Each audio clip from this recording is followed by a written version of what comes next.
ስሚኝማ ማነሽ የወደፊት ሚስቴ ወደኔ ስትመጪ ልትሆኚ ባለቤቴ ያማረ መኪና ደረጃው ከፍ ያለ ፎቅ እንዳትጠብቂ ሰው ከመሆን በላይ የዋህ ከመሆን ውጭ ምንም እንደሌለኝ ጠንቀቃሽ ወቂ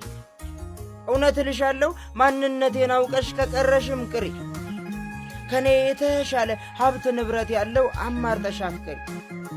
ነገር ግን ምናልባት ወደኔ ካልመጣሽ ልብሽ እኔን ትቶ ገንዘብ አስበልጦ መሄዱ ካዋጣሽ ይሁን ብቻ አንድ እውነት አለ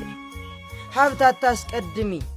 ገንዘብ አትውደጂ ሳንቲም እንዳይገዛሽ ከሰው ተላመጂ ምክንያቱም ማግኘት ቋሚ አይደለም ለኔ ያሉት ሁሉ የተኮፈሱበት በድንገት ይታጣል ግን ማወቅ ያለብሽ ከሁሉም ሰው መሆን ይበልጣል ሰው ሁኚ እሺ